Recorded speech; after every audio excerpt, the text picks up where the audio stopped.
ठीक है, पिछली क्लास में क्वेश्चंस ये थे, हो गए थे आप लोगों से, कोई डाउट तो नहीं था? ठीक है, आज जेईई के कुछ पीवाईक्यूज करते हैं जो एपी के लिए पूछे गए। ठीक है, तो और जीपी भी आज ही स्टार्ट कर देंगे। ठीक है, जेईई मेन 2020 में पूछा गया था शिफ्ट 2 में। ट्राई करिए, देखिए कितना आसान क्वेश्चन आता है। आपको जो पीएथ और क्यूएथ टर्म वाला बताया था मैंने क्वेश्चन जिसमें ए और डी सेम आता है, ये उसी कॉन्सेप्ट पे क्वेश्चन है। जल्दी से ट्राई करिए सभी लोग, देखते हैं किसका आता है।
कोई ऑनलाइन नहीं है?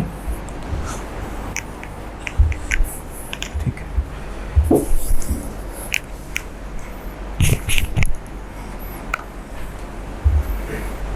हो गया, अब तक तो हो जाना चाहिए। करेक्ट।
करेक्ट हो गया सभी का? चलिए, जिनका नहीं हुआ है वो देख ले ध्यान से।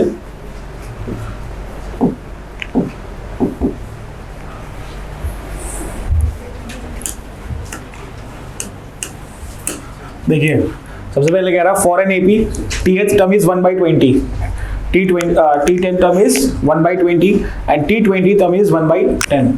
Find the sum of first 200 terms. तो सबसे पहले जो हमको फाइंड करना वो लिख लें, S200 is equal to 100/2 2A plus 100 minus 1 into D. अगर हमारे पास A और D की वैल्यू आ जाए तो हम फर्स्ट ये जो 200 टर्म का सम पूछा गया हम फाइंड कर सकते हैं। इसके लिए दो कंडीशंस दे रखी हैं। पहली कंडीशंस क्या है? हाँ, 200/2 सॉरी। तो यहाँ से देखिए क्या आ जाएगा, A plus 9D is equal to 1/10. A plus 9D is equal to 1/10 और यहाँ से जब आप 10 को मल्टीप्लाई करोगे तो ये आ जाएगा 10A plus 90D is equal to 1। ये आपके पास इक्वेशन 1 होगी। ठीक है, 1/20 है ना? हाँ ठीक है, 1/20 कर देता है। ये हो जाएगा कितना हो गया? 180 हो जाएगा ना? ठीक है, इक्वेशन 1 होगी। दूसरी इक्वेशन में कह रहा है A plus 19D is equal to 1/10। ठीक है, तो ये क्या हो जाएगा? 10A plus 190D is equal to 1। ये क्वेश्चन 2 हो गई, ठीक है ना। दोनों को सॉल्व कर लेते हैं। जब सॉल्व करेंगे इसको 2 से मल्टीप्लाई कर दें, जिससे जो a वाला टर्म है वो सेम हो जाए। तो a की वैल्यू क्या निकल के आई थी आप लोगों से? 1/200 सभी की निकल के आई थी, पीछे सभी की हो गया था ना। a भी यही निकलेगा, किसी भी एक इक्वेशन में a की वैल्यू आप पुट कर दिए, d भी यही सेम आ जाएगा। d की वैल्यू भी क्या आ जाएगी? 1/200 आ जाएगी। फिर जब आप इसको सॉल्व करेंगे इसमें इक्वेशन में रख करके, तो आपके पास आएगा 100.5 आपका 200/2 बेसिकली लास्ट में बचेगा, 201/2 बचेगा। तो जब उसको करेंगे तो 100.5 आंसर आ जाएगा। तो इसका सेकंड ऑप्शन। तो वो कितना आसान क्वेश्चन आया था, ये 10th वाले कॉन्सेप्ट पे ही देखिए क्वेश्चन है। तो जो भी चीज़ें आप 10th में पढ़ते हो ना, तो वो ऐसे खाली ही नहीं होती हैं, उसका कुछ ना कुछ आगे काम हो रहा होता है, ठीक है। चलिए अगला क्वेश्चन करते हैं। Let A1 is equal to 8, A2, A3 up to nth term be an AP. If the sum of first 4 term is 50, the sum of its last 4 term is 170, and the product of its 2 middle term. तो 2 middle term से एक चीज हमको समझ में आ रही है। देखिए क्वेश्चन की एक एक चीज आपको पता होनी चाहिए। अगर सिर्फ बोलता मिडिल टर्म तो नंबर ऑफ टर्म्स के बारे में हमको नहीं पता होता कि वो इवन है कि ऑड है। बोला 2 middle terms, it means the number of terms are even. Number of terms क्या होंगे? इवन होंगे। तो इसका मतलब जो भी n की वैल्यू आएगी वो इवन आएगी। अगर आपने n की वैल्यू गलती से ऑड निकाल दी, इट मींस आपका कहीं ना कहीं कैलकुलेशन एरर हो गया है। चलिए ट्राई करिए सभी लोग, 5 मिनट्स का टाइम है। जो भी इंफॉर्मेशन क्वेश्चन में दे रखी है बस उसको ही नोट डाउन करना है, और जब आप सॉल्व करते चले जाओगे आंसर अपने आप आ जाएगा। ये लास्ट ईयर आया अभी 23 में जनवरी शिफ्ट में क्वेश्चन। ये 4 नंबर फ्री के हैं एपी के।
भी तो चल रहा था अभी अपने आप में।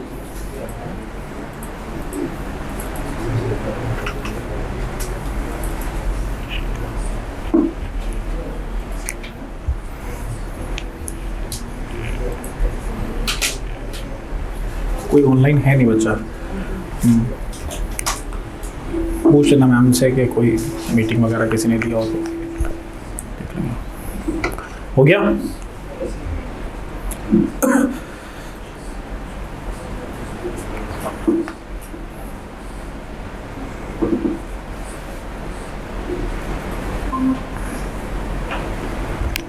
कोई नहीं ना, किसी ने मांगा भी नहीं था ऑनलाइन।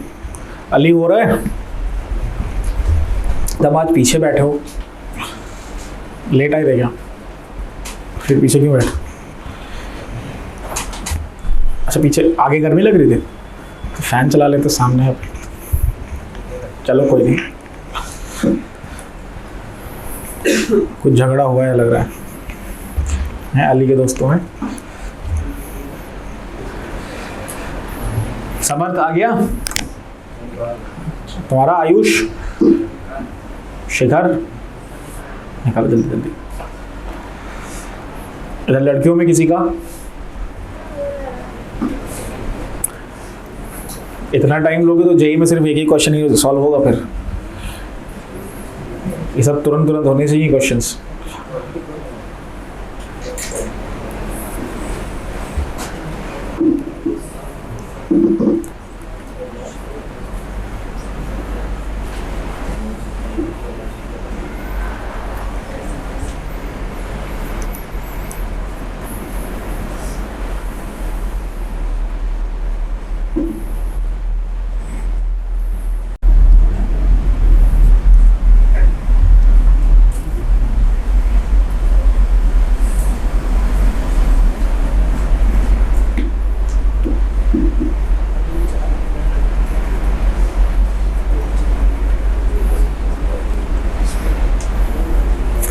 हो गया?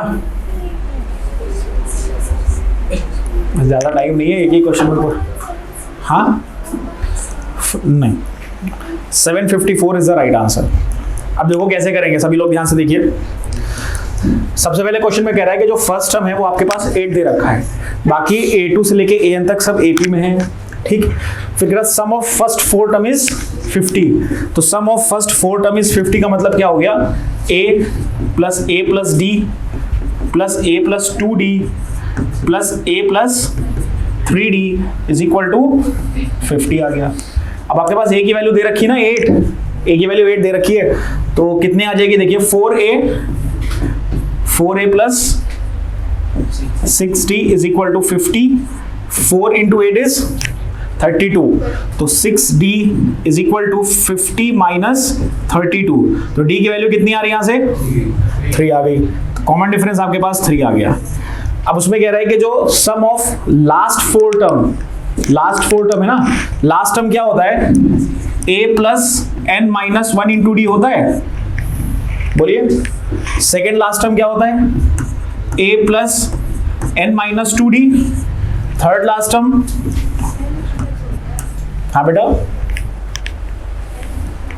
ये nth टर्म लिखते हैं ना, nth टर्म यही तो होता है, उससे एक पहले वाला टर्म n माइनस 2D, उससे एक पहले वाला टर्म n माइनस, और उससे एक पहले वाला टर्म, और ये किसके इक्वल है 170, ठीक है। D की वैल्यू आपके पास है, D की वैल्यू है ना आपके पास, A की वैल्यू है, तो क्या हम n नहीं निकाल सकते, निकालो ना जल्दी से, करो भाई। n की वैल्यू कितनी है, करेक्ट, n की वैल्यू 14 आएगी, बिल्कुल सही। अब n की वैल्यू 14 है तो इसके मिडिल टर्म क्या होंगे, मीडियन पढ़ा है ना क्लास 10th में, मीडियन पढ़ा है ना।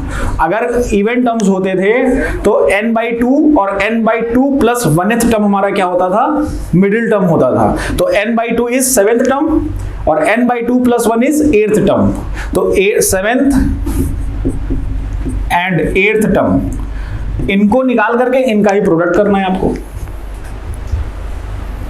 आया समझ में कि नहीं आया, सभी लोग बताइए। यहां से n की वैल्यू आई कि नहीं, सॉल्व किया इसको, n की वैल्यू 14 आ रही सबकी, किसकी नहीं आ रही, जल्दी से हाथ ऊपर करिए किसकी n की वैल्यू नहीं आई, आ गई ना इधर, हाँ बेटा ओके।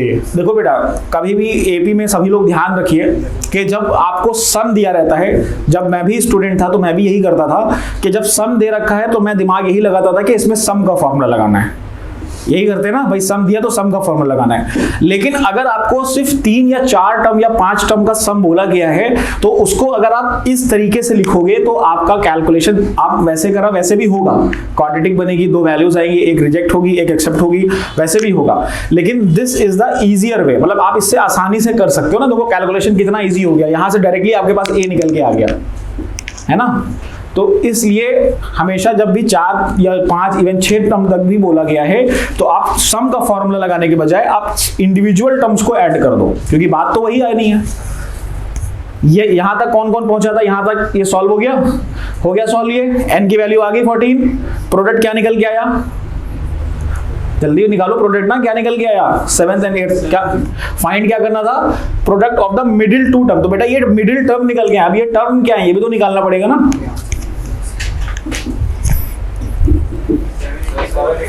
कितना आ रहा है 754 नॉट 84। 7th टर्म कितना आया, बिल्कुल सही है। 8th टर्म कितना आया, बिल्कुल सही। अपूर्वा हो रहा है कि नहीं, पक्का समझ में आ रहा है, हो गया ना। तो दोनों आप निकालोगे तो ये आ जाएगा इसका आंसर 754। देखो फ्री के नंबर है ये, सभी का हो गया, वंशिका हो गया बेटा, पीछे आप लोग अप्रतिम, ठीक है। सात्विक नाम है ना, सात्विक हो रहा है। सक्षम? क्लियर ना? चलो आगे बढ़ते हैं। आगे बढ़े ना, हो गया सबका? चलो अगला क्वेश्चन। चलो, if A1 A2 up to AN in AP, A1 to A16, देखो A1 A4 A7 up to A16 दे रखा है 114, then A1 plus A6 plus A11 plus A16 is equal to, ये फाइंड करना है आपको। चलिए, ये जेईई मेन 2019 में आया हुआ क्वेश्चन है, जल्दी से फाइंड करिए सभी।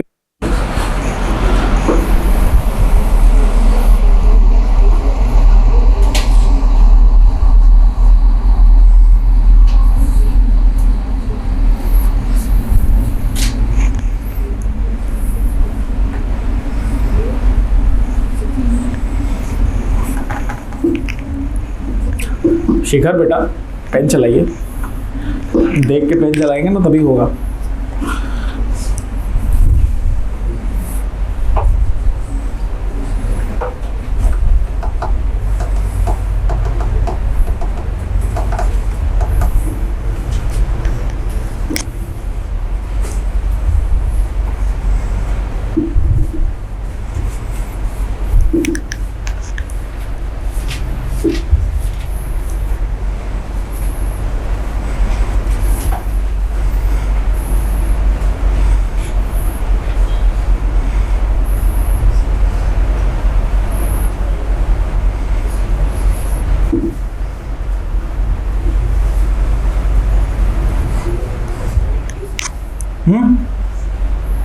कितना बेटा?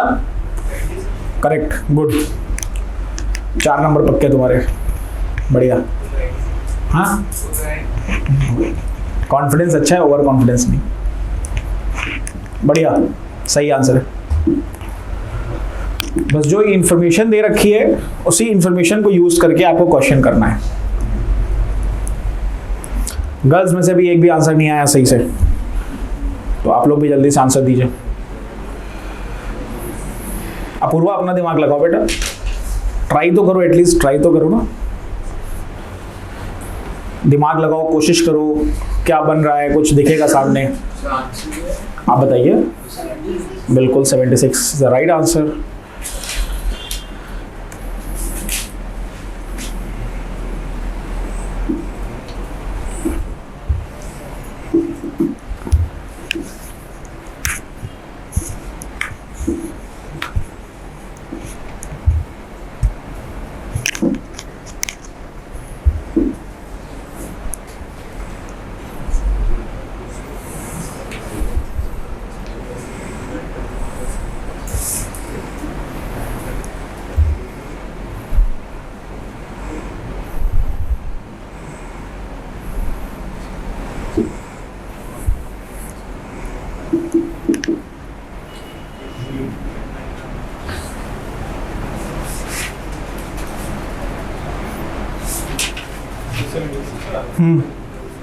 देखिए सभी लोग ध्यान से कैसे करेंगे, सभी लोग देखिए प्लीज। इधर क्वेश्चन में दे रखा है A1 A4 A7, तो उसके बाद A10 होगा, A13 होगा, देन A16। बीच के 2 टर्म्स उन्होंने नहीं लिखे थे, एज इट इज क्वेश्चन था। तो यहां से आप क्या लिख सकते हो, A1 plus A4 plus A7 plus A10 plus A13 plus A16 and it is equal to 114। Clear है? ये तो A हो जाएगा, plus A plus 3D plus A plus 6D plus A plus 9D plus A plus 12D plus A plus 15D and it is equal to 114। यहां पे किसी को कोई दिक्कत है? कितने ए हैं? 1 2 3 4 5 एंड 6 टाइम ए प्लस कितने डी हो गए? 45। और ये किसके इक्वल है? 114। अब ये रेड्यूस तो और हो नहीं सकता है, ये रेड्यूस नहीं हो पाएगा ना किसी से। आई थिंक 3 से जा रहा है, 3 से जा रहा है ना, तो कितना आ गया ये?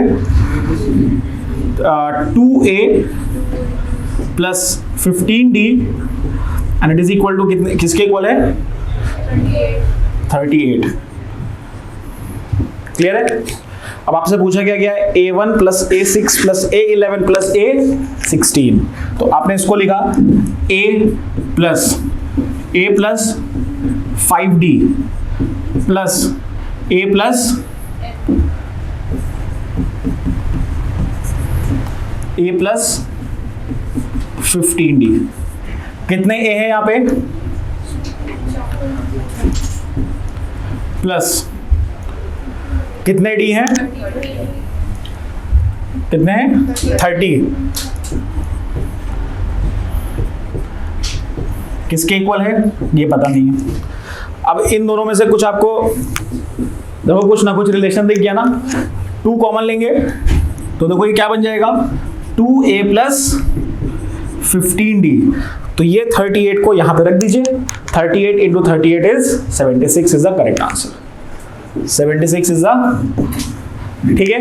इसको एक तरीके से और किया जा सकता था, आपको मैंने लास्ट क्लास में, अगर आपने घर जाके नोट्स अपने रिवाइज किए होंगे तो उसमें एक प्रॉपर्टी मैंने बताई थी, sum of first term plus last term equal to sum of second term equal to second last term. बताया था कि नहीं बताया था? तो यहां से देखिए इसका सम और इसका सम इक्वल होगा, बोलिए। इन दोनों को हम किसके इक्वल ले लेते हैं? x के इक्वल ले लेते हैं। इन दोनों का सम भी इक्वल होगा तो ये भी x हो जाएगा कि नहीं? और इन दोनों का भी सम क्या होगा? इक्वल होगा, ये भी क्या हो जाएगा? x हो जाएगा। तो यहां से हम क्या लिख सकते हैं 3x इज इक्वल टू 114। तो x की वैल्यू कितनी आ गई यहां से? यही तो आ रही ना 38। बोलिए। अब आपसे जो पूछा गया है that is A1 plus A16। तो A1 प्लस A16 आपने क्या लेट किया था? x। तो A1 प्लस A16 भी क्या होगा? x के इक्वल होगा। और A6 प्लस A11 भी क्या होगा? x के, क्योंकि ये भी एक AP बना रहा है। तो ये दोनों टर्म भी क्या होंगे? x and x। तो 2x निकालना था तो 2 इंटू 38 इज 76। अगर आपको टाइम बचाना है, आपके कॉन्सेप्ट क्लियर है, तो ये ओरली क्वेश्चन हो जाएगा, बस डायरेक्टली आपको आंसर टिक करके चले आना। वैसे ये इंटीजर टाइप का क्वेश्चन था, ठीक है ना? तो वो प्रॉपर्टी से भी हो रहा है क्वेश्चन ये, और ये इस तरीके का अगर आपको मेथड लगाना है तो आप ये भी लगा सकते हो। क्लियर है सभी को? समझ आ रहा है? चलो अगला। किसी को कोई डाउट तो नहीं इस क्वेश्चन में? किसी को भी? क्लियर है सभी को?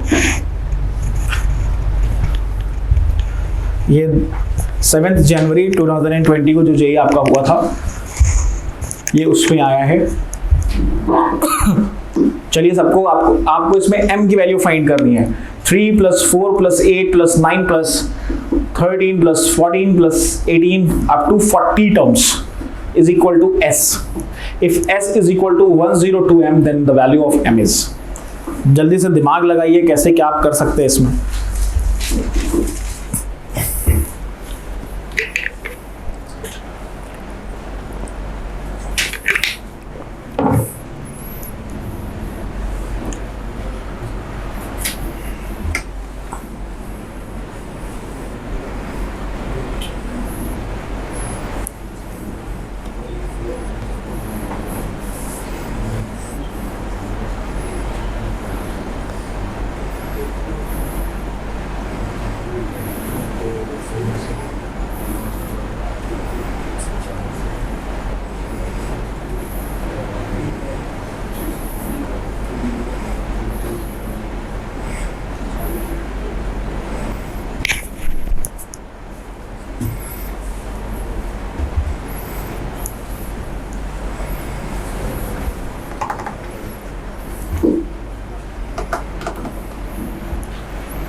क्या बेटा आंसर सही है, करेक्ट।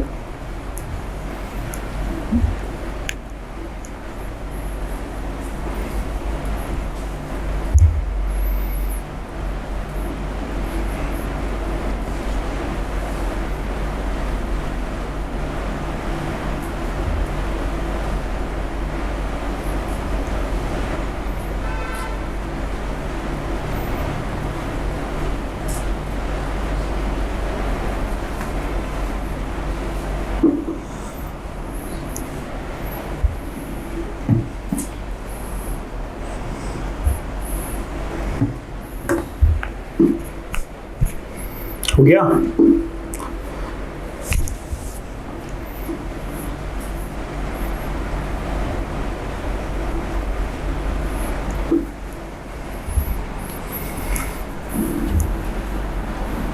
एक अर्चित आ रहा था, वो आ नहीं रहा है ना बच्चा, एक सेकंड वाला जो अर्चित था, किसका फ्रेंड है वो यहाँ पे? क्यों नहीं आ रहा वो? ठीक,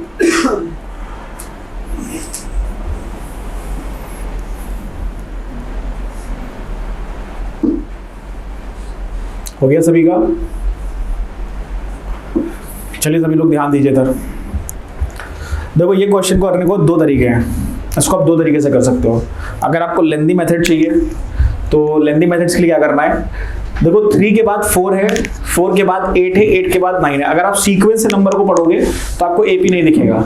लेकिन अगर 3 के बाद आपने सिर्फ डायरेक्टली 8 को देखा, 8 के बाद आपने 3 को देखा, 3 के बाद 18 को देखा, मतलब ऑल्टरनेट टर्म्स देख रहे हो ना, एपी में है। इसी तरह सेकेंड टर्म, देन उसके बाद एक टर्म, देन उसके बाद ये सब एपी में। तो इस तरह से आपको सीरीज को अलग अलग करना पड़ेगा, तो 2 एपी बनेंगे, दोनों को ऐड करना पड़ेगा। या फिर एक काम आप ये कर लो कि जो ये सीरीज लिखी है इसको अगर हम ऐसे लिख लें, जैसे लिखा है 3 + 4 + 8 + 9 + 13 + 14 + 18 and so on up to 40th term, 40 terms.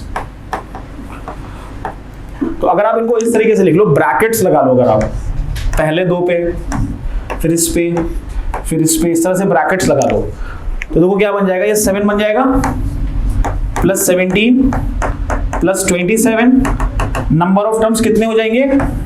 20 terms. पहले 40 थे, जब आपने 2 टर्म्स को एक साथ करके लिख लिया तो कितने टर्म्स हो जाएंगे? हाफ हो जाएंगे ना, 20 टर्म्स बचेंगे। अब देखो ये एपी बन गया। अब सम ऑफ एपी का हम निकाल कर नहीं फाइंड कर सकते क्या? बिल्कुल, एस की जगह पे ऐसे फाइंड करके नंबर ऑफ टर्म्स भी है, फर्स्ट टर्म भी है, कॉमन डिफरेंस भी है, तो यहां से आपको क्या निकालना है? S20 निकालना है। S20 = 20/2, 2a, 2 × 7 + 20 - 1, कॉमन डिफरेंस कितना है? 10। क्लियर है? तो S20 = 10, 14 + 19 ×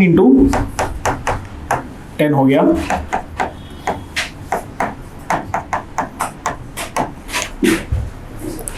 अब इसको हमें किसके इक्वल रख देना है? 102m के इक्वल रख देना है।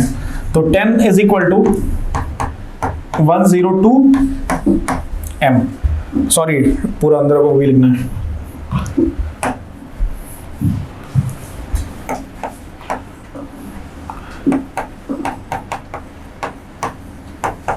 ठीक है, तो 2 से कैंसिल आउट कर देते हैं, 2 × 5 = 251 टाइम्स। अब कोई वो नहीं, आपको सॉल्व करना पड़ेगा पूरा। तो 190 + 14 क्या कितना आया? 204। 204 आ रहा है, = 51m। ओके, कुछ गड़बड़ हुआ है क्या? हाँ, अच्छा हाँ, अंदर मल्टीप्लाई भी होगा 5। ठीक है, अब आ जाएगा ये 204, पक्का 204 ही आ रहा है ना? ये कैंसिल आउट हो रहा है, 51 4 टाइम्स। तो m की वैल्यू क्या आ गई? 20 आ गई। 20 आंसर है, फर्स्ट वाला करेक्ट आंसर है। किसी को कोई डाउट है? 2 तरीके हैं, थोड़ा दिमाग ज्यादा लगेगा तो हम ब्रैकेट्स लगा लेंगे, दिमाग कम लग रहा है तो ऑल्टरनेट टर्म्स ले लो। ठीक है, सीरीज का देखो यहाँ पे तो हमें पता है कि हम एपी कर रहे हैं तो एपी ही बनेगा, यहाँ पे तो एपी के क्वेश्चंस कर रहे हैं तो हमको पता है कि हम एपी बनेगा। लेकिन जब एग्जाम में आ जाएगा ना, तो अब आप जब एग्जाम के लिए बैठोगे तो आपने एपी भी पढ़ रखा होगा, जीबी भी पढ़ रखा होगा, एजीबी भी पढ़ रखा होगा, स्पेशल सीरीज भी पढ़ रखा होगा, टेलीस्कोपिक सीरीज भी पढ़ रखा होगा।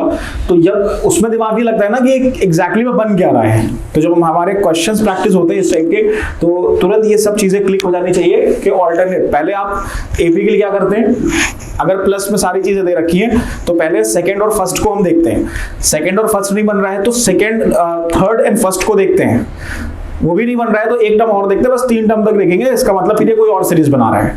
फिर डिवाइड करके देखेंगे कि क्या पता जीबी बन रहा है, ठीक है, तो मतलब देखने से ही पता चल जाना चाहिए क्या बन रहा है इसमें। क्लियर है ना? चलिए, समझ आ गया सभी को? अगला क्वेश्चन, ये तो बहुत आसान ही हो जाना चाहिए। जी मैम,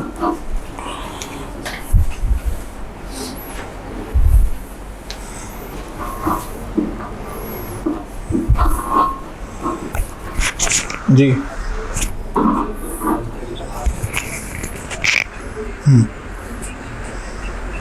हाँ, ग्रुप पे जाएगी अटेंडेंस,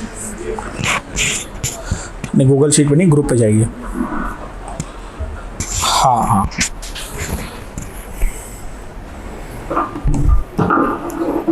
हो गया।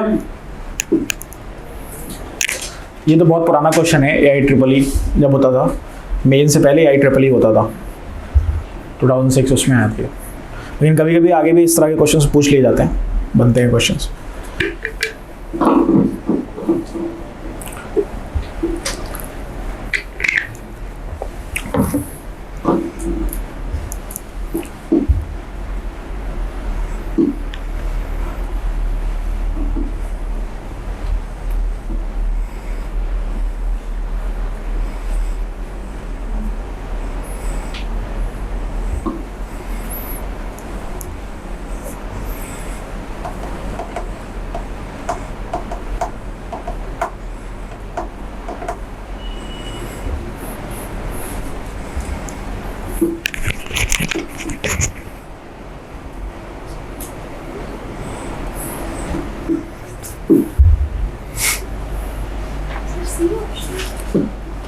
नो बेटा, हाँ हाँ, 11/41 इज द राइट आंसर। बढ़िया प्रतिम, क्यों हंस रहे हो तुम?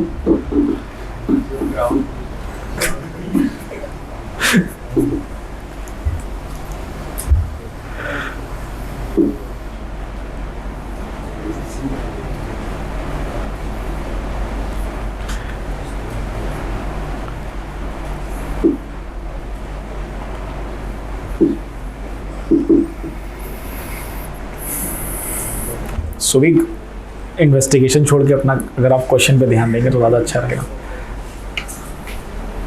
ना हुआ भैया, आसान है यार, दिमाग लगाओ, थोड़ा सा हो जाएगा।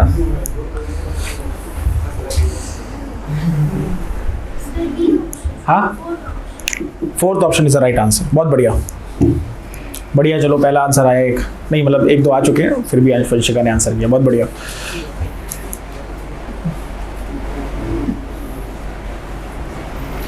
चलो भाई सभी लोग देखिए, एपी में करना कुछ नहीं होता है, खाली जो आपको पूछा गया है ना, बस उसी के इक्वल सब कुछ रख के पुट करके कैंसिल आउट करके सॉल्व करना होता है। ये क्या दे रखा है? Sum of first p terms, नीचे क्या दे रखा है? Sum of first q terms.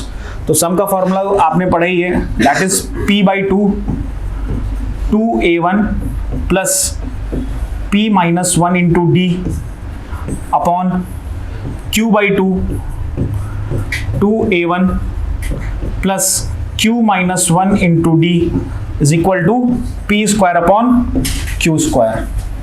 ठीक है, जो घट रहा है पहले फुर्सत में पहले काट देना है। 2 से 2 हटाओ, ये p से p² चला जाएगा, एक q से एक q चला गया। अब क्रॉस मल्टीप्लाई कर दीजिए, क्रॉस मल्टीप्लाई करेंगे तो क्या आ जाएगा आपके पास? देखो हम डायरेक्टली सॉल्व कर रहे हैं अंदर, ठीक है ना, एक स्टेप स्किप कर रहे हैं, तो देखो ये आ जाएगा 2aq1, ठीक, plus q p-1 into d, it is equal to 2a1p plus pq-1 into d. Clear? अब d वाला टर्म एक तरफ ले लो और a वाला टर्म एक तरफ ले लो। हमेशा a और d के रिस्पेक्ट में ही सॉल्व करते हैं अगर आपके पास AP बन रहा है। तो यहां से क्या आ जाएगा?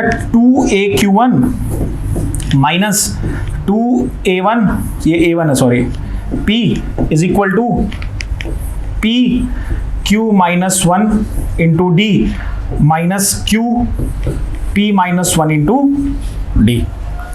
क्लियर? तो यहां से देखो 2a1 कॉमन आ रहा है, तो 2a1 को हमने कॉमन ले लिया और अंदर क्या बचेगा, q माइनस पी। 2a1 को जब आप कॉमन लोगे तो q माइनस पी बचेगा, ठीक है। और यहां से देखो क्या कॉमन आ रहा है, d कॉमन आ रहा है। यहां से जब आपने d कॉमन लिया, अब ध्यान से समझिएगा स्टेप को, आपने d को कॉमन ले लिया, अंदर क्या बचेगा, pq माइनस p। तो यहां पे क्या आया, pq माइनस p। यहां से भी d कॉमन लिया था, अब ये माइनस बचा, तो minus qp plus q minus pq plus q। ये स्टेप सभी को समझ में आया कि नहीं आया बेटा? यहाँ पे जब d को कॉमन लेने के बाद जब ये माइनस मल्टीप्लाई करते हैं ना, तो ये माइनस का बहुत ध्यान रखिएगा कि जो p है वो नेगेटिव हो जाएगा और जो 1 है वो पॉजिटिव हो जाएगा। तो यहाँ से pq से pq कैंसिल आउट हो गया। देखो ये लिखा है q माइनस p और ये भी तो लिखा है ना q माइनस p, लिखा है कि नहीं लिखा है? तो ये कैंसिल आउट हो जाएगा, तो 2a1 is equal to d आ गया, ठीक है। रेशियो का, कभी भी रेशियो का क्वेश्चन होता है हमेशा a की वैल्यू d के टर्म्स में निकालते हैं, क्योंकि जब आप रेशियो फाइंड करोगे ना, चाहे वो d के टर्म में होगा, a के टर्म में होगा, d और a तो ऑटोमेटिकली क्या हो जाएगा, कैंसिल आउट हो जाएगा, ठीक है। तो यहां से a6 अपॉन a21 पूछा है, तो a6 क्या हो गया, a plus 5d upon a21 पूछा है तो a प्लस 20d। d की जगह पे आप क्या पुट कर सकते हो, 2a1, तो यहां से क्या हो जाएगा, a plus 10d upon a plus 40d। तो यहां से आ जाएगा बेटा, सॉरी a हो जाएगा, ये a बचेगा a, तो यहां से बचेगा 11a अपॉन 41a। तो a से a कैंसिल आउट हो जाएगा, 11 upon 41 is the correct answer, D option is the right answer, ठीक है। विदित आ रहा है समझ में सभी को? चलिए आगे बढ़ते हैं।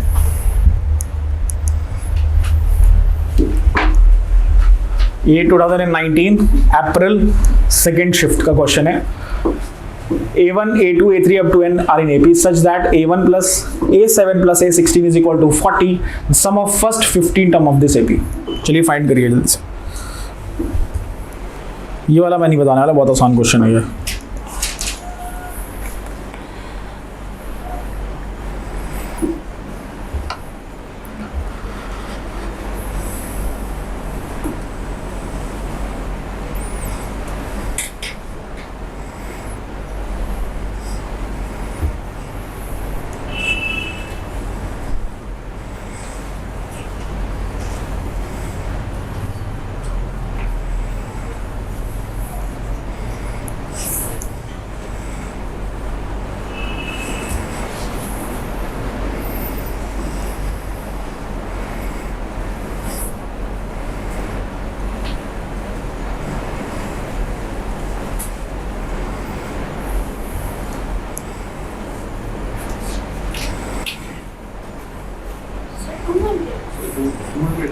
नारायण, हाँ 200 इज द राइट आंसर, बढ़िया।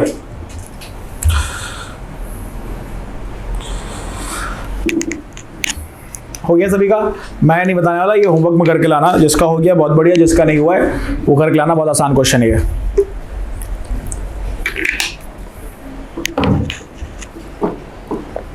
ये 15th टर्म बोल रहे हैं, 15th टर्म तक है, ठीक है। ये HW है, और किसका किसका हो गया ये? चलो आपका क्यों नहीं हुआ साथ में? बेटा फॉर्मूला लगाइए, खाली फॉर्मूला लगाइए। फॉर्मूला लगाने के बाद ये वाले जो कंडीशन लिखी है इसको लिखिए, तो जो ये कंडीशन बन रही होगी फॉर्मूला में से कहीं ना कहीं मैच कर रही होगी, बस आपको डायरेक्टली वैल्यू पुट करनी है, ठीक है। होमवर्क में ट्राई करिएगा, इसको नहीं होता है तो आके पूछिएगा तुरंत। अगला क्वेश्चन आइए। देखो बेटा ये कॉमन टर्म वाला जो क्वेश्चन है ये हर साल आपका जेई में आता है, हर साल आता है, और एडवांस में भी इस बार आया था। कॉमन टर्म निकालने का कह रहा है 8th common term of the series. 2 AP दे रखी हैं, अभी बोलेगा 8th कॉमन टर्म निकालिए। ये क्वेश्चन पूछा गया है 2023 में, फरवरी का क्वेश्चन था ये, फर्स्ट शिफ्ट का, ठीक है। बहुत आसान होते हैं, थोड़ा लॉजिक लगता है इसमें, क्वेश्चन सारे हो जाते हैं, ठीक है। आप लोग इसको ट्राई करिए, देखते हैं आप लोग, जैसे कॉमन टर्म का मतलब क्या बोल रहा है, जैसे फर्स्ट वाली सीरीज लिखी ना, जैसे अगर हम देखें तो देखो 11th टर्म कॉमन आ रहा है ना एक, ऐसे ही बोल रहा है कि 8th कॉमन टर्म क्या होगा सीरीज का, वो निकालना। जल्दी से आप लोग ट्राई करिए, 2 मिनट का टाइम बस, इसमें ज़्यादा नहीं, क्योंकि जिसको आता होगा वो तुरंत कर लेगा, नहीं आता होगा तो फिर वो लटका रहेगा इसी में।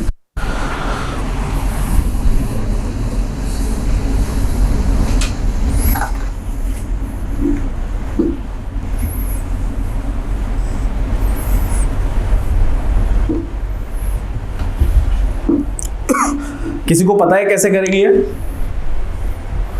चलो कोई नहीं, देखो इधर ध्यान से सभी लोग। सबसे पहले कभी भी अगर 8th कॉमन टर्म पूछे, कोई भी कॉमन टर्म पूछता है, फर्स्ट वाले का कॉमन डिफरेंस कितना आ रहा है? 4 आ रहा है। सेकेंड वाले का कॉमन डिफरेंस कितना आ रहा है? 5। तो कॉमन टर्म जब पूछते हैं तो 8th कॉमन टर्म का मतलब है कुछ ना कुछ ऐसे फॉर्मूला बनना चाहिए उसमें। फर्स्ट टर्म कितना दिखा रहा है आपको? 11। कॉमन टर्म की बात करो ना, 11 है ना। फर्स्ट टर्म आपके पास है, नंबर ऑफ टर्म्स है। अब वो कॉमन डिफरेंस पता चल जाए तो हम 8th कॉमन टर्म्स निकाल सकते हैं। तो बेटा इस केस में जो कॉमन डिफरेंस होता है वो LCM of first series and second series होता है। क्या होता है? LCM of first series and second series. तो एलसीएम कितना आएगा? 20। फर्स्ट टर्म कितना है? 11। फाइंड क्या करना है? 8th term. एपी का फॉर्मूला लगाइए, निकालिए जल्दी से। हो गया 4 नंबर पक्के।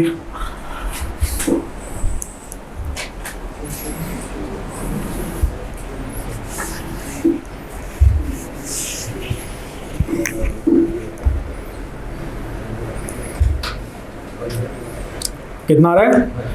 151 इज द राइट आंसर। इसको नोट में कहीं लिख लीजिए कि इस केस में जो कॉमन डिफरेंस है is the LCM of AP1 या D1 D2 is the LCM of D1 and D2। कहीं लिख लीजिए, इंपॉर्टेंट क्वेश्चन है ये, हर बार आता है, इस बार एडवांस में भी पूछा गया था।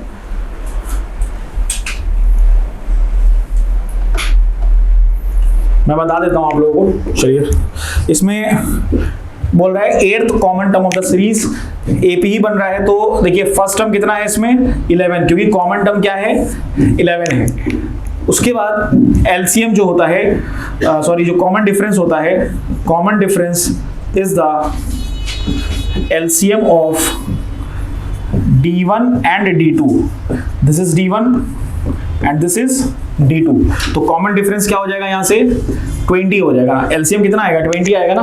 अब बोला है कि 8th टर्म निकालिए, तो फर्स्ट टर्म कितना है? 11 प्लस 7 इंटू 20। इसको सॉल्व करेंगे तो 154 आंसर आ जाएगा।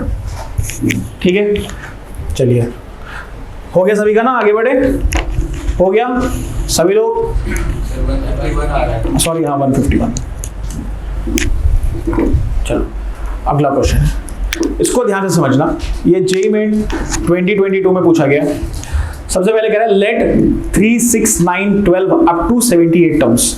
एक एपी वो दे रखा है, दूसरी एपी दे रखा है 5, 9, 13, 17 up to 59 terms. The two series that the sum of terms common to both series are equal. अब हमको क्या निकालना है? सम निकालना है जितने कॉमन है। सम का फॉर्मूला पता है हमें, निकाल सकते हैं। एक चीज की दिक्कत है, यहाँ पे फर्स्ट कॉमन टर्म आपको दिख रहा है ना 9, कॉमन डिफरेंस निकाल लेंगे D1 D2 का एलसीएम। नंबर ऑफ टर्म्स कैसे निकालेंगे? नंबर ऑफ टर्म्स n की वैल्यू निकालनी पड़ेगी इसमें। अब देखिए कैसे निकालते हैं। nth टर्म पहले हम निकालेंगे n के फॉर्म में, किसका? कॉमन टर्म का, कॉमन एपी का हम nth टर्म निकालेंगे। और वो जो nth टर्म होगा वो लेस देन और इक्वल टू किसके होगा? जो दोनों के टर्म है ना, एक 78 टर्म, एक 59 टर्म। तो जो टर्म हमारा छोटा होगा उससे लेस देन या इक्वल टू ही तो होगा ना भाई। उसके आगे क्या होगा? उसके आगे तो बस वो जो बड़ी वाली एपी वही चलती रहेगी, उसके बाद तो कॉमन तो कुछ बचेगा नहीं। तो वहां से हम n की वैल्यू निकालेंगे, देन हम इसको सॉल्व करेंगे। जैसे आप देखिए यहाँ से इसका आपने लिखा, पहले तो फर्स्ट टर्म हमने निकाल लिया। फर्स्ट टर्म कितना आ गया बेटा? 9। कॉमन डिफरेंस इसका कितना है? और इसका कितना है? 4। ठीक है, तो इसका जो कॉमन डिफरेंस आ जाएगा कितना आ जाएगा? 12। ठीक है, आपने इसका T78 निकाला या A78 बोल लो, A78 कितना आ रहा है इसका A78, जल्दी से कैलकुलेट करके बताइए nth टर्म से A78 कितना आ रहा है।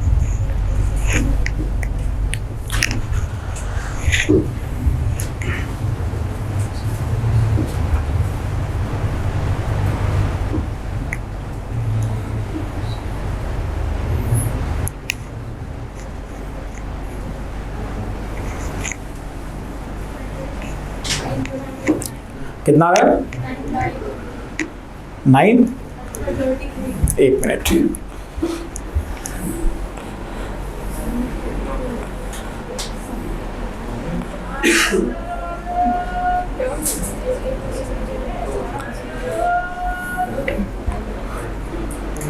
बेटा T78 A78 कितना आ रहा है 234 आएगा, इसमें 234 आएगा, नहीं कॉमन वाला नहीं निकाला बेटा, 234 आएगा बेटा, इसका ही निकालना है, फर्स्ट वाली एपी का निकालना है, खाली कॉमन का नहीं निकालना है भाई। फर्स्ट वाली एपी का कॉमन डिफरेंस कितना है 3 है ना, हाँ है ना।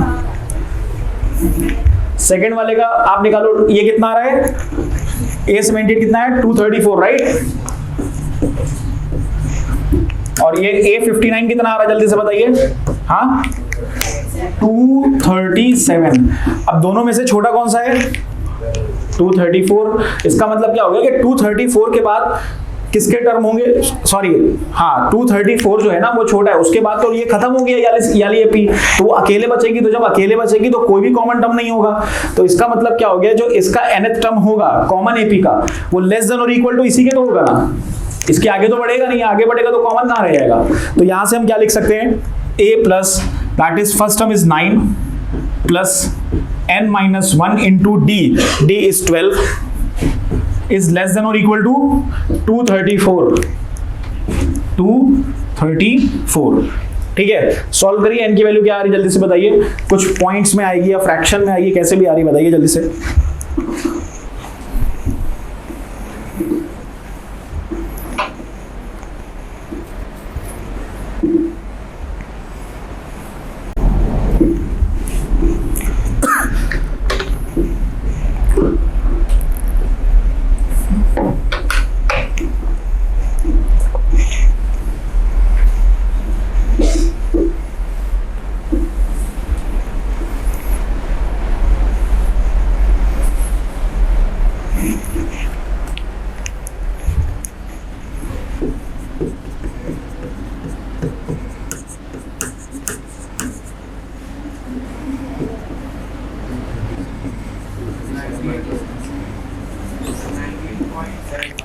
हाँ, आपकी बेसिकली n की वैल्यू क्या आएगी, लेस देन और इक्वल टू 79/4, 79/4 आ रही है, तो n की वैल्यू यहां से अप्रोक्स क्या आ जाएगी 19 आ जाएगी। n की वैल्यू, क्योंकि हमेशा नेचुरल नंबर लेते हैं ना इनको, n की वैल्यू क्या आ गई 19। तो इसका मतलब क्या हो गया कि ये दोनों एपी में जो कॉमन टर्म्स है, टोटल कॉमन टर्म्स कितने हैं 19 हैं, कितने हैं।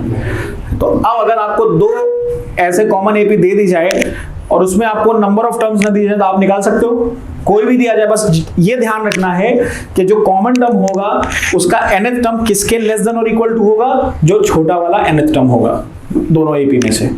आ रही ना बात समझ में, ये सब चीजें ध्यान में रखो, ये सारी चीजें, क्योंकि ये बहुत इंपॉर्टेंट क्वेश्चन है, हर साल आता है। जैसे क्वाड्रेटिक में क्वाड्रेटिक के क्वेश्चन पढ़ा आप लोगों ने, तो उसमें सर ने आपको एक न्यूटन वाला क्वेश्चन कराया होगा, वो हर साल आता है, उसी तरह ये भी हर साल आता है। कितना आसान होता है न्यूटन वाला क्वेश्चन, अगर हमको न्यूटन की थ्योरम ना पता हो, तरीका ना पता हो, हमारे लिए बहुत मुश्किल है वो क्वेश्चन, लेकिन अगर हमको तरीका पता है तो वो सारे आसान है। तो तरीका इसका यही है। तो आप जल्दी से निकालिए, S19 निकालिए जल्दी से, कॉमन टर्म्स का सम निकालना है, जल्दी से फाइंड करके बताइए।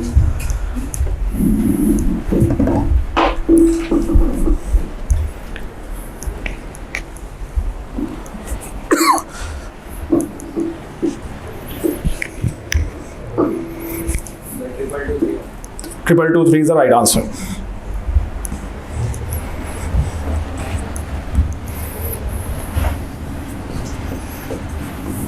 जिसको भी ये क्वेश्चन समझ में नहीं आया अभी से पूछ लो, या जो भी दिक्कत है पूछ लो, बता दिया जाएगा। लेकिन आगे चल के फिर आपके लिए बहुत दिक्कत आएगी, क्योंकि जब आपके यहाँ के एग्जाम में फिर जेईई में सब क्वेश्चन आएंगे तो आप लोग नहीं कर पाओगे अगर समझ में नहीं आया तो। आगे इधर सबका, काव्या क्लियर हो रहा है ना आपको बेटा? आगे समझ आ रहा है ना आप दोनों को? पीछे वंशिका, सबको क्लियर हो रहा है? सोविक, कुणाल, क्या नाम है? अरे यार, कुणाल एक्चुअली 12th में बच्चा है, कुणाल भट्ट, तो वो मुझे लगता है वो मैं उसको अंकित बोलता हूँ तो मैं कुणाल बोलता हूँ। आ रहा है ना समझ में? ठीक। पीछे अप्रतिम, सात्विक, समझ आ रहा सबको? इधर वसुंधरा, सबको समझ में आ रहा है? आपका नाम वसुंधरा ही ना? प्रतिभा, प्रतिभा, अपूर्वा, ठीक है, समझ आ रहा सबको? बेटा आपका नाम क्या था? प्रणव, प्रवीण, सक्षम, ठीक है, अर्चित हैं आप। मत बता, रुको 1 मिनट। अच्छा बता दो, भूल गए। सागर, तुम्हारा नाम क्या था? शिवांश, ठीक है। सबके नाम याद रहते हैं, आप ही के बैच के में कंफ्यूजन हो रही नहीं याद हो रहा है। जिन बैच में नहीं पढ़ाता हूँ उनके भी नाम याद है मैं। चलो ठीक है, हो गया ना, समझ में आ गया सभी को? मैं इंडिविजुअली सभी से पूछ रहा हूँ कि क्लियर होना चाहिए, सारे क्वेश्चन इंपॉर्टेंट है ये, ठीक है। आगे बढ़े। अच्छा, आगे बढ़ने से पहले एक चीज हम और आपसे पूछना चाहते हैं। सपोज इसमें आपको सारी चीजें दी होती हैं, लेकिन फर्स्ट कॉमन टर्म ना दिख रहा होता। फर्स्ट कॉमन टर्म जैसे यहाँ तो चलिए दिख रहा है 9 है, इससे पहले वाले क्वेश्चन में दिख रहा था। लेकिन कुछ क्वेश्चंस ऐसे भी पूछे जाते हैं जिसमें फर्स्ट कॉमन टर्म आपको नहीं दिख रहा होगा, लेकिन पूछेगा उसका कॉमन टर्म कौन सा, मतलब 8th common term, 7th common term, कुछ भी पूछ लेगा। तो वो कैसे फाइंड करोगे आप? अभी लास्ट क्लास में भी हमने कराया था और आपने क्लास 10 में भी किया होगा कि n terms of 2AP are equal. पढ़ा है कि नहीं पढ़ा है? nth term of 2AP are equal. तो बस वही करना है, दोनों के nth टर्म निकालने हैं और दोनों को इक्वेट कर देना है। n की वैल्यू जो निकल के आएगी वही उनका पहला कॉमन टर्म होगा, वही उनका पहला कॉमन टर्म होगा। अगर आपको कॉमन टर्म नहीं दिख रहा है तो बहुत अच्छी बात है, बोनस है। नहीं दिख रहा है तो दोनों के पहले हमको nth टर्म निकालने होंगे, दोनों को इक्वेट करना पड़ेगा, वहां से जो टर्म निकल के आएगा वो आपका फर्स्ट कॉमन टर्म होगा। आ रही बात समझ में सभी को? चलिए आगे बढ़ते हैं। ये फाइंड करिए, ये 2023 में पूछा गया था।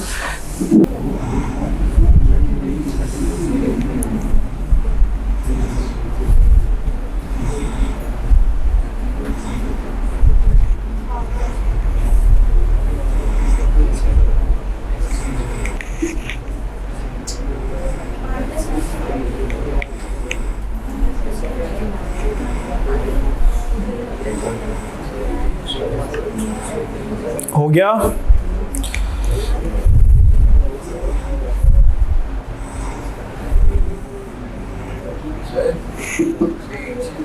बताइए।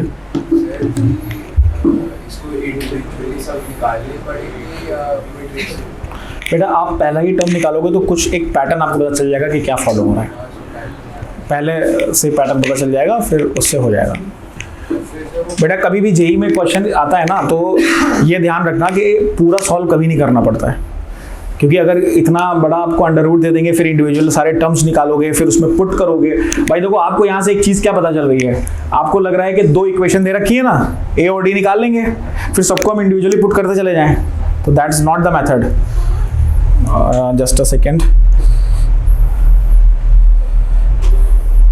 आंसर मेरे पास भी नहीं है, कैलकुलेट नहीं किया। मैं बता रहा हूँ, 9 - 3 is 6। लिखो अपनी कॉपी पे, 12/9 इंटू 6, ये आंसर है। इसको कैलकुलेट कर लो, यही आंसर है।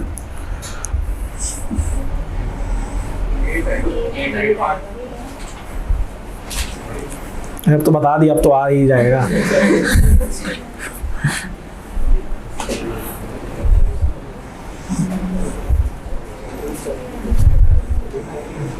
जो पैटर्न बनेगा उसको आगे भी ले जाना। हाँ बेटा, सब कुछ कैंसिल आउट हो जाएगा।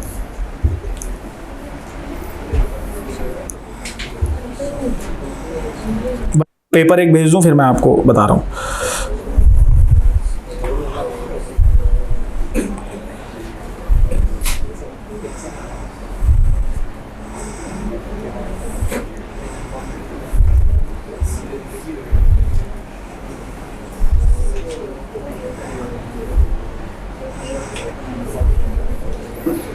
देखिए सभी लोग ध्यान से, देखो जैसे कि मैंने आपको पहला तरीका बता दिया कि या तो आप दो इक्वेशन बनेंगी। पहली इक्वेशन कहाँ से बनेगी कि A5 जो है वो 2 टाइम्स A7 है और A11 जो है वो 18 है। तो यहाँ से आप A और D निकाल सकते हो। जिसके पास बहुत टाइम हो इंडिविजुअली पुट करते रहो, घर जाके आंसर आ जाएगा आराम से, ठीक है। लेकिन मतलब ऐसा हम जेई में नहीं कर सकते। तो उसके लिए देखो आपको 6, 7, 8, 9, 10 चारों साल ये पढ़ाया होगा कि जब भी डिनोमिनेटर में अंडर रूट देखो उसको रैशनलाइज कर दो। बोला गया कि नहीं बोला गया? मैं पहला वाला टर्म उठाता हूं, ये वाला लिखा 1/A10 प्लस A11 ये दे रखा है। इसको रैशनलाइज करेंगे A10 minus A11 upon A10 minus A11, ठीक है। तो न्यूमरेटर में क्या आ जाएगा? A10 माइनस A11 अपॉन में A square minus B square, यही तो बचेगा ना। तो यहां से क्या बच गया? A10 minus A11, A10 minus, तो ये कुछ जाना पहचाना नहीं लग रहा है, माइनस डी। क्या है? माइनस डी है। तो यहां से हम क्या लिख सकते हैं? ये वाला जो टर्म है इसको हम क्या लिख सकते हैं? अगर माइनस डी दिख रहा है ना आपको, ये दिख रहा है A10 minus A11 upon minus D. Numerator और डिनोमिनेटर में -1 अगर कॉमन ले लें तो आपके पास देखो ये क्या बन जाएगा? A11 माइनस A10 अपॉन में डी। ये बन रहा है कि नहीं? तो इसका मतलब क्या हो गया कि सभी के नीचे क्या आएगा? डी आएगा। तो एलसीएम सबका क्या आएगा? डी आएगा। तो यहां से हमने क्या लिख लिया? 12 डी आ गया, ठीक है। अब ये समझना है कि इसके अंदर क्या आएगा। पहला टर्म आपने क्या लिखा? A11 minus A10, under root of A11 minus under root of A10। ये वाला क्या बनेगा? रैशनलाइज करो, सेम वही चीज बनेगी। मतलब A12 माइनस A11 क्या बनेगा? A12 माइनस A11 बनेगा, ठीक है। इसके बाद वाला टर्म क्या होगा? A13 minus A12। उसके बाद वाला टर्म क्या होगा? A14 माइनस, तो इसका मतलब है लास्ट आते आते हम कहां तक पहुंच जाएंगे? A18 माइनस, ठीक है। तो जो हमने यहां से देखा 11 से 11 कैंसिल, 12 से 12 कैंसिल होते होते A17 तक कैंसिल हो जाएगा। जिसको ये स्टेप में प्रॉब्लम है सारे टर्म्स लिख लो, A18 बचेगा, ठीक है ना। तो यहां से देखो क्या आ गया? 12 into A18 minus A10 upon में D। किसी को कोई दिक्कत है इसमें? अब D निकाल लेंगे ना वहां से। कितना आया D? कितना आ रहा है? 9। D की वैल्यू 9 आ रही है। कितना आ रही है? 9/4 कितनी आ रही है? 9 आ रही ना खाली, ठीक है। अब A18 कितना आ रहा है? A18 इज 81 आ रहा होगा। A18 कितना आ रहा है? जल्दी से फाइंड करिए। 81 आ रहा, तो अंडर रूट 81। A10 कितना आ रहा है? कितना आ रहा है? ठीक है। तो यहां से देखिए क्या आ जाएगा? 12/9 इंटू 9 माइनस 3 हो जाएगा। 9 माइनस 3 इज 6। 3 2 जा, 3 3 जा, 3 6 जा। कितना आ रहा है बेटा? 18 आ रहा है। अच्छा हाँ, 2 से जाएगा तो 12 आएगा ना। 8 क्यों आएगा? हाँ 3 3 जा, ओके ठीक है। और ये 4 टाइम्स और ये आ गया 8। सभी को समझ में आ गया क्वेश्चन? ये इंपॉर्टेंट है, इस तरह से भी क्वेश्चन आ सकते हैं। कभी भी देखो न्यूमरेटर में अंडर रूट दिखे, आंखें बंद करो और रैशनलाइज कर दो, ठीक है। तो देखो क्वेश्चन करने के बाद आसान लगने लगता है, पहले तो ऑब्वियसली मुश्किल लगा था लेकिन आसान लगता है। किसी को कोई दिक्कत तो नहीं इस क्वेश्चन में? कोई भी? सभी को समझ आ रहा है? चलो अगला क्वेश्चन जल्दी से करो। ये 1997 आईआईटी में पूछा गया था। इस तरह के क्वेश्चंस भी एडवांस और मेंस में आ रहे हैं। मतलब ये इस टाइप का क्वेश्चन अभी रिसेंटली मेंस में पूछा गया था। आप लोग पीवाईक्यूज लगाते हो कि कौन से ईयर के लगा रहे हो? मतलब सर ने कहाँ तक बोला लगाने के लिए? ऐसे तो नहीं, बुक तो है लेकिन उसमें कुछ नए भी हैं कुछ पुराने। आप लोग एमटीजी 24 का एग्जाम ही नहीं हुआ तो 24 तक कहाँ से? हाँ 24 का हुआ एग्जाम, ठीक। 6 साल हुआ। हाँ तो लेटेस्ट पब्लिशेशंस की आएगी ना। ठीक है हाँ कॉन्फिडेंस रहा करो अपने आंसर पे। नहीं सर हुआ है, ठीक है। हाँ तो एमटीजी लिया आप लोगों ने, पीवाईक्यूज दिए बढ़िया। तो उसमें कोशिश करिए कि मतलब 20 के बाद के तो सारे लगाइए, खासकर सीक्वेंस सीरीज में। मतलब 20 के बाद, क्योंकि ऐसे तो अगर आप लगाने बैठोगे तो बहुत हैं। तो मतलब ये है कि 20 के बाद के सारे लगा लो, फिर टाइम बचता है तो 18-19 के भी लगा लो। चलिए ये वाला क्वेश्चन करिए जल्दी से।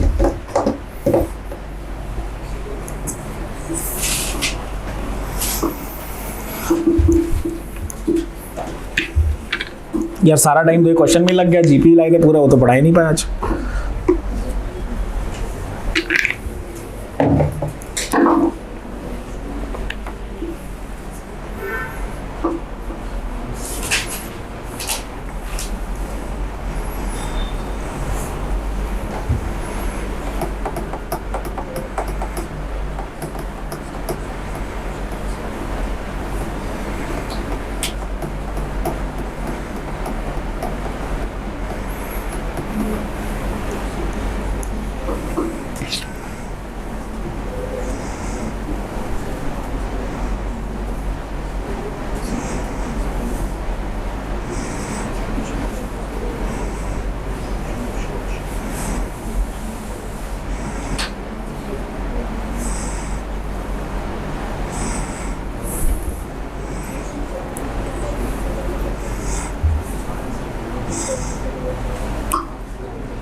हो गया?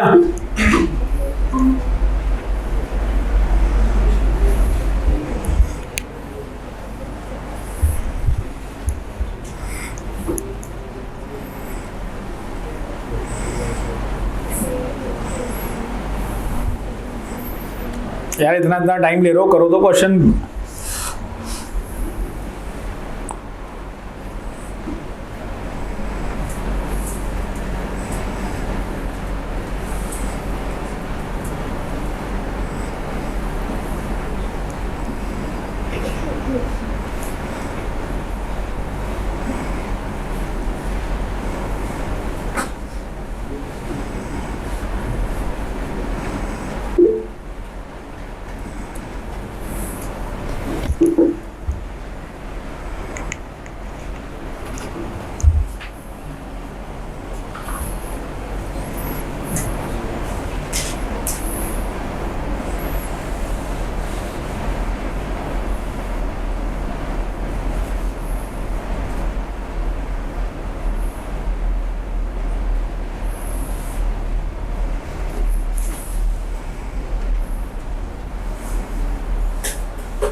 जो कैपिटल ए समझिए ध्यान से। देखो बेटा ध्यान से समझिए। सबसे पहले कह रहा है P is less than Q is less than R is less than S। मतलब क्या है? First, second, third and fourth term of A B दे रखा है। यहां से हमें ये समझना है। तो P क्या है हमारे पास? P को लिख सकते हैं A, Q को लिख सकते हैं A प्लस D, R को क्या लिख सकते हैं? A plus 2D and S को लिख सकते हैं A प्लस 3D। सबसे पहले कह रहा है x² minus 4x x square minus 4x plus a is equal to 0। इसके रूट्स क्या है, p है एंड q है, ठीक है। तो सम ऑफ रूट्स क्या होता है, minus b by a. P की वैल्यू क्या है a, q की वैल्यू क्या है a प्लस डी। तो यहां से हम क्या लिख सकते हैं, a plus d is equal to minus b by a, that is 4। किसी को कोई दिक्कत है? मतलब ऐसे देखो कि p प्लस q जो है वो किसके इक्वल है, -4 के इक्वल है ना। तो यहां से क्या आ जाएगा, एक इक्वेशन आपके पास आ गई, 2a plus d is equal to 4। This is equation 1। Product, हाँ अच्छा हाँ ठीक है, हाँ माइनस हट जाएगा, ठीक है ना। इक्वेशन बना गई। प्रोडक्ट ऑफ रूट निकालेंगे, क्या आ जाएगा बेटा, a। इसका मतलब क्या है, अगर हमको p और q की वैल्यू मिल जाए तो हम a निकाल सकते हैं, ठीक है। अब दूसरी इक्वेशन में आइए। दूसरी इक्वेशन में कह रहा है x square minus 10x plus b is equal to 0। इसके रूट्स क्या है, r और s, ठीक है। तो इसमें r प्लस s क्या हो जाएगा, सम ऑफ रूट्स इज 10। r की वैल्यू क्या थी, a plus 2d plus a plus 3d, और ये किसके इक्वल था बेटा, 10 के इक्वल था। तो ये क्या आ जाएगा, 2a plus 5d is equal to 10। ये आपके पास इक्वेशन 2 हो गई। और इसमें प्रोडक्ट ऑफ रूट निकालेंगे r into S, that is b। यहां से एक चीज समझ में आ गई कि p q r s की वैल्यू अगर हमें मिल जाए तो हम क्या निकाल सकते हैं, a और b निकाल सकते हैं मल्टीप्लाई करके। यहां तक किसी को कोई दिक्कत है? अब फर्स्ट एंड सेकेंड को सॉल्व कर लें। फर्स्ट एंड सेकेंड को कैसे सॉल्व कर रहे हैं, देखो 2a दोनों में कॉमन आ रहा है, 2a क्या हो जाएगा, कैंसिल आउट हो जाएगा। तो इक्वेशन 1 को इक्वेशन 2 से हमने क्या किया, सबट्रैक्ट कर दिया। तो यहां से आ जाएगा, देखो 2a पहले ही कैंसिल हो गया, मैं कैंसिल करता हूं। तो यहां से बचेगा 5d minus d is equal to 10 minus 4। Clear? तो d की वैल्यू यहां से क्या आ गई, 4d is equal to 6। d की वैल्यू आ जाएगी 3/2 आ गई। d की वैल्यू कितनी आ गई, a की वैल्यू कितनी आ जाएगी,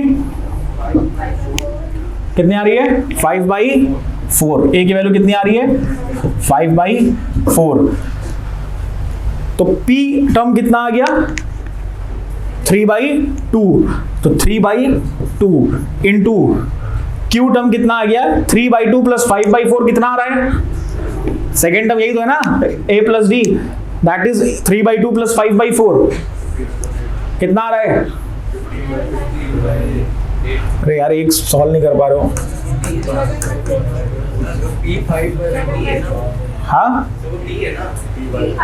क्यू है बेटा, क्यू की वैल्यू पूछा ना, a प्लस डी। तो a प्लस डी तभी तो क्यू आएगा ना सेकेंड टर्म। कितना आ रहा है, 11/4 आ रहा है। मल्टीप्लाई करने में कितना आया, 33/8। ये किसकी वैल्यू आ गई बेटा, a की वैल्यू आ गई ना आपके पास, किसकी, a की वैल्यू 5/4 है। अच्छा तो ये पहले बोलो ना ये सारी चीजें। a की वैल्यू 5/4 इंटू, वो तो सेम आएगा ना दोनों को ऐड करने पे, 11/4 आ रहा था ना। अब कितना आ गया, 55/16। तो ये आ गया 55/16। किसकी वैल्यू आ गई, a की वैल्यू आ गई। b की वैल्यू के लिए क्या करना पड़ेगा, r इंटू एस करना पड़ेगा। r कैसे निकलेगा, a प्लस 2d। जल्दी से निकालो यार, बैठो देख के, और जल्दी निकालो, जल्दी से r और s दोनों निकालो। ये सब कैलकुलेशन करोगे ना तभी कैलकुलेशन फास्ट होगी। 391/16 डिनोमिनेटर में तो 4 इंटू 4 रहेगा। कितना निकाला बेटा आपने, 391/16 ना।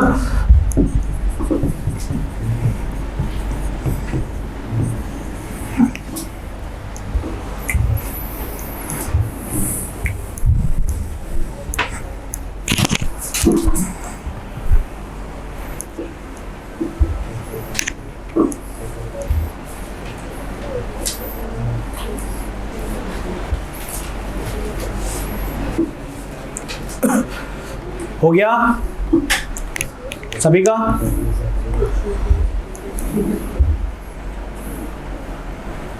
काव्या हो गया बेटा। कभी कोई डाउट है क्या इसमें? आपका कोई डाउट तो नहीं है?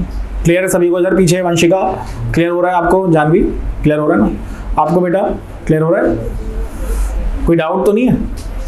बस हाँ, बस वो कैलकुलेशन है, बाकी हो जाएगा।